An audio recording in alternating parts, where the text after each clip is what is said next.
বর্তমান সরকার অবৈধভাবে নির্বাচন করে দিয়েছে পুলিশ বাহিনীকে ব্যবহার করে এবং আমাদের আইন শৃঙ্খলা বাহিনীকে ব্যবহার করে। এই দুটো দেখেন এই সরকার ক্ষমতা থাকতেই তার পরিণতি দেখেছে। আর আরেকজন বাকি আছে সেই সময় প্রধান নির্বাচন কমিশন। এরপরে আর আমি মনে করি তারও সম্পদ হিসাব থাকা উচিত। কিন্তু তারও এরকম অনেক অবৈধ সম্পদ আছে।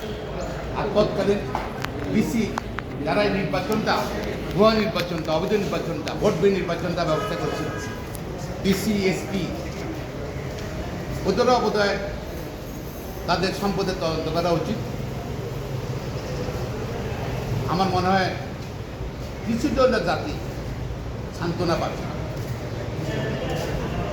এবং বেনজির সাহেব কেন সরকারের পক্ষে এত তৎপর ছিলেন 18 সাল নির্বাচনে বা র্যাবের প্রধান থেকে থাকা অবস্থায়, কারণ সরকার তাকে সুবিধা দিয়েছে, বেনিফিট দিয়েছে। একটা পুলিশ অফিসার তো এত টাকার মালিক হওয়ার কথা না, এত সম্পদের মালিক হওয়ার কথা না। তারপর আমি কিন্তু ভয় পাচ্ছি শেষ পর্যন্ত সরকার এবং তাদের রক্ষা করে কিনা। আওয়ামী লীগ সরকার একটা গুণ আছে, তারা ওদেরকে সাহায্য করে অবৈধ কোনো কাজে, বিশেষ করে নির্বাচন ওদেরকে প্রতিদানটা হয়তো শেষ পর্যন্ত আবার তাদেরকে খালাস করে দেয় না। দুদক থেকে যদিও সিজ করেছে সম্পত্তি, শেষ পর্যন্ত দুদক কী করে তারা দুদকের বিশ্বাস করতে পারবেন না।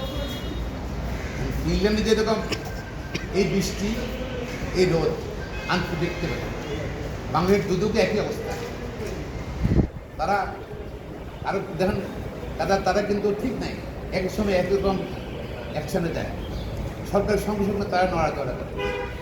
তো আমি মনে করি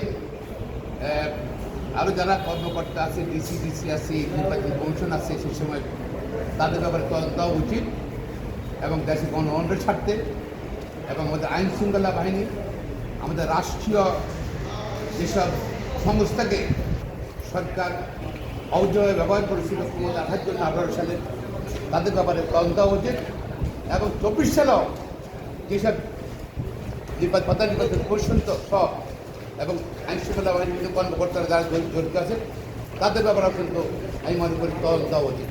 সবাই দেখবেন যে তারা যে সরকারের যে সুযোগ সুবিধা দিয়েছে অবৈধ অনেক সম্পদ পাবেন, সোনা নেবে না। আমি জানি না সরকারি ব্যবস্থা করবে কিনা, বা দুদক সত্যিকার অর্থে যদি স্বাধীন হয়ে থাকে এবং যদি অনেক আগে একজন দুদকের চেয়ারম্যান বলছিল দুদকের দাঁতবিহীন দুদক, দাঁত উঠছে কিনা জানি না, দাঁত উঠে থাকে যদি, আমি মনে করি রাষ্ট্রীয় সুযোগ নির্বাচন রাষ্ট্রীয় যে কর্মকর্তারা তারা যে অন্যায় করছে সে ব্যাপারে তদন্ত হওয়া উচিত। পাশাপাশি শুধু তাই নয়, অনেক বিরোধীদের কিন্তু সম্পদ সিজ করলে হবে না, তাদের বিরুদ্ধে আইনের ব্যবস্থা নেওয়া উচিত। এখনো ভোট ক্লাবের কোনো খবর আসেনি তো, ভোট ক্লাব পরিমণি সেগুলোতে এখনো কোনো বেনজির সাহেবের সেগুলো নিয়ে তো কোনো এখনো খবর পাচ্ছি না। আমরা দাবি পূজা করতেছি ভোট ক্লাবে কী হচ্ছে না হচ্ছে, ভোট ক্লাবের মালিকানা কী করছে না করছে সেগুলো জানা যায়। ধন্যবাদ।